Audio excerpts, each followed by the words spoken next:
আজি আমি এই ভিডিঅ'টোত ইন্টিগ্ৰেশ্যন বাই ছাবষ্টিটিউশ্যনৰ বিষয়ে আলোচনা কৰিম। ভিডিঅ'টো যদি কমপ্লিটলি চোৱা তেনেহ'লে তোমালোকে বুজিব পাৰিবা যে ইন্টিগ্ৰেশ্যন বাই ছাবষ্টিটিউশ্যন কেতিয়া কৰিব লাগে আৰু কেনেদৰে কৰিব লাগে। এই ভিডিঅ'টো ইউজফুল হ'ব বিকম আৰু BBA বিজনেছ মেথামেটিক্সৰ ষ্টুডেণ্টছৰ বাবে আৰু ইকনমিক্স মেজৰৰ মেথামেটিকেল মেথডছ ইন ইকনমিক্সৰ ষ্টুডেণ্টছৰ বাবে।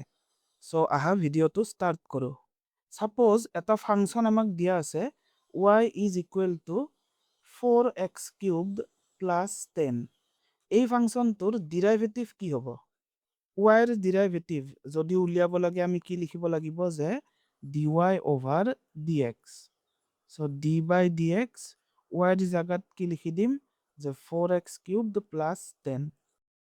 4x cubed ডিৰাইভেটিভ কিমান? পাৱাৰ ৰুলটো ইউজ কৰা 3 into 4 12.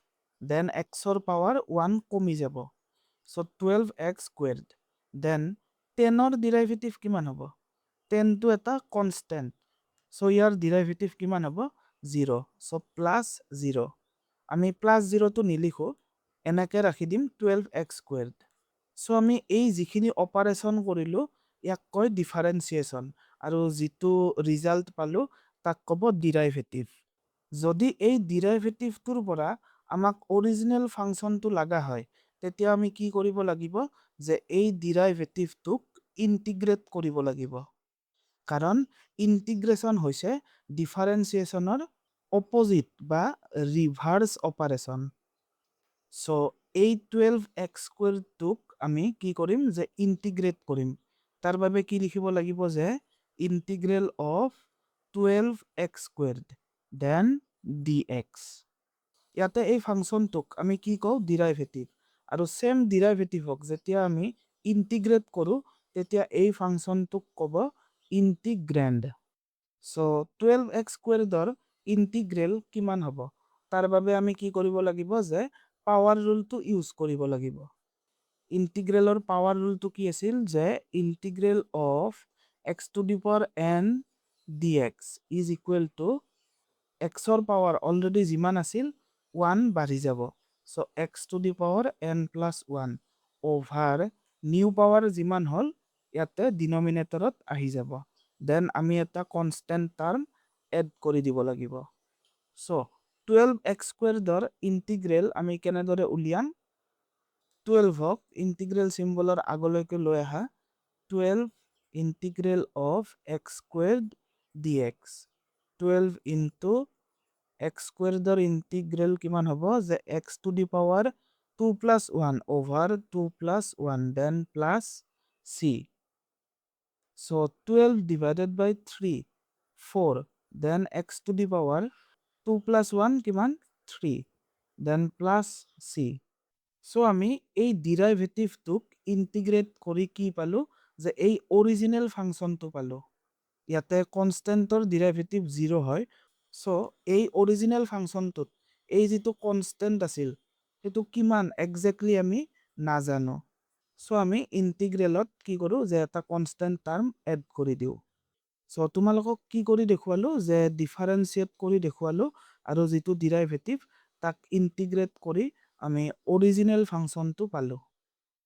এতিয়া চোৱা ইন্টিগ্ৰেশ্যন বাই ছাবষ্টিটিউশ্যন বা ইউ ছাবষ্টিটিউশ্যন এই টেকনিকটো আমি কেতিয়া ইউজ কৰিব লাগে? ছাপ'জ আমাক y ফাংচনটো এনেদৰে দিয়া আছে যে 5 into x cubed plus x plus 2 whole to the power 8. আমাক এনেকে ফাংচনটো দিয়া আছে। এতিয়া এই ফাংচনটোৰ ডিৰাইভেটিভ আমি কেনেদৰে উলিয়াম? ইয়াৰ ডিৰাইভেটিভ উলিয়াবৰ বাবে আমি চেইন ৰুল ইউজ কৰিব লাগিব কাৰণ এই ফাংচনটো এটা কম্পজিট ফাংচন। চ' চেইন ৰুলটো এপ্লাই কৰিলে এই ফাংচনটোৰ ডিৰাইভেটিভ হ'ব 8 into 5 কিমান 40 দেন এইখিনি এজ ইট ইজ লিখি দিয়া x cubed plus x plus 2 পাৱাৰত 1 কমি যাব কিমান হ'ব 7 দেন ইয়াৰ লগত মাল্টিপ্লাই হ'ব এই ইনাৰ পাৰ্টটোৰ ডিৰাইভেটিভেৰে। x কিউবডৰ ডিৰাইভেটিভ কিমান 3x স্কুৱেৰ্ড xৰ ডিৰাইভেটিভ 1 আৰু 2ৰ ডিৰাইভেটিভ 0। চ' আমি চেইন ৰুল এপ্লাই কৰি এই ফাংচনটোৰ ডিৰাইভেটিভ এইটো পালো। চেইন ৰুলৰ ওপৰত ভিডিঅ'জ বনোৱা আছে, তোমালোকে ডেছক্ৰিপশ্যন বক্সত থকা লিংকৰ পৰা চাই ল'ব পাৰিবা। নাও এই যিটো আমি ডিৰাইভেটিভ পালো, ইয়াক ইণ্টিগ্ৰেট কৰি এই অৰিজিনেল ফাংচনটোলৈ আনিব লাগে। সো এই ফাংচনটোৰ আগত আমি ইণ্টিগ্ৰেল চিম্বল বহাম, যে integral of 40x cubed plus x plus 2 whole to the power 7 then 3x squared plus 1। Now ইয়াৰ আমি ইণ্টিগ্ৰেল কেনেদৰে উলিয়াম?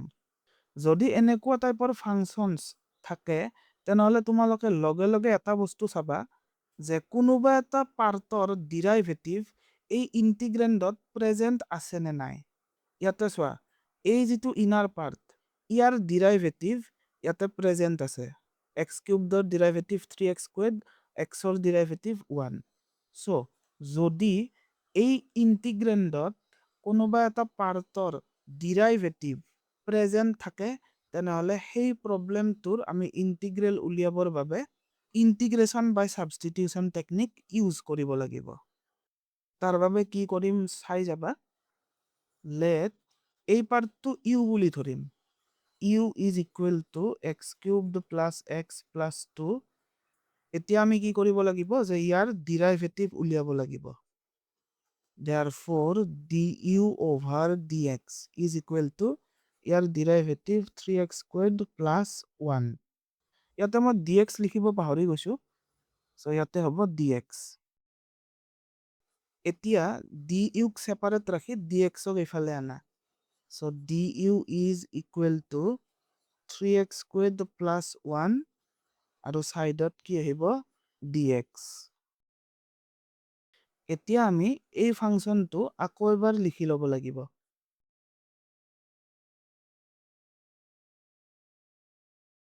ইয়াতে চোৱা ভেৰিয়েবল কি আছে x। xৰ জাগাত আমি ইউ আনিব লাগিব।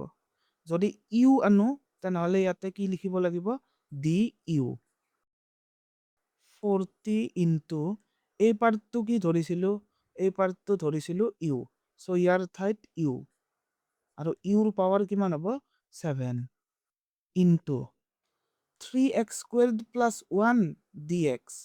3x স্কুৱেৰ্ড প্লাছ 1 dx, ইয়াৰ জাগাত আমি কি লিখিব পাৰো ডি ইউ। ডেট ইজ এইখিনিৰ ঠাইত লিখি দিম ডি ইউ। সো ইয়াতে ভেৰিয়েবল xৰ জাগাত কি আহিল ইউ আহি গ'ল। এতিয়া ইয়াৰ ইণ্টিগ্ৰেল উলিওৱা, যে 40 into integral of U to the power 7 D U. এতিয়া পাৱাৰ ৰুল ইউজ কৰা, U to the power 7 plus 1 over 7 plus 1।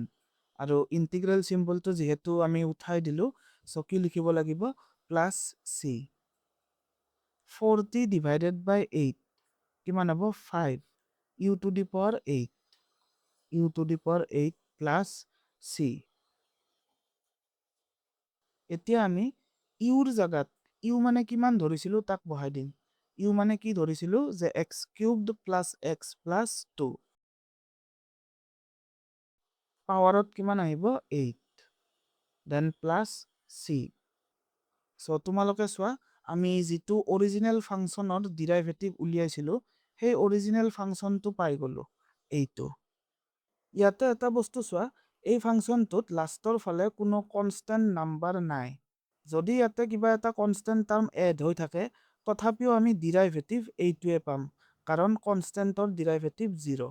So আমাক যদি এই অৰিজিনেল ফাংচনটো নিদিয়ে, তেতিয়া কনষ্টেণ্ট কিমান আছে আমি একজেক্টলি নাজানো। সো আমি ইণ্টিগ্ৰেলৰ লাষ্টৰ ফালে কি লিখি দিছো, যে প্লাছ চি। সো এইটোৱে হৈছে ইণ্টিগ্ৰেশ্যনৰ ছাবষ্টিটিউশ্যন মেথড বা ইউ ছাবষ্টিটিউশ্যন মেথড। তোমালোকে মনত ৰাখিবা, যেতিয়া এটা ফাংচনৰ ইণ্টিগ্ৰেল উলিয়াব লাগে আৰু সেই ফাংচনটোত কিবা এটা পাৰ্টৰ ডিৰাইভেটিভ তাতে প্ৰেজেণ্ট থাকে, তেতিয়া আমি ইউ ছাবষ্টিটিউশ্যন বা মেথড অফ ছাবষ্টিটিউশ্যনটো এপ্লাই কৰিব লাগিব। সো তোমালোকে যদি এনেকুৱা ইণ্টিগ্ৰেশ্যন বাই ছাবষ্টিটিউশ্যনৰ আৰু কিছুমান প্ৰব্লেমৰ সলিউশ্যন প্ৰেক্টিচ কৰিব বিচাৰা, তেনেহ'লে এই ভিডিঅ'টোত ক্লিক কৰিব পাৰা। আজিৰ বাবে ইমানেই। Thank U.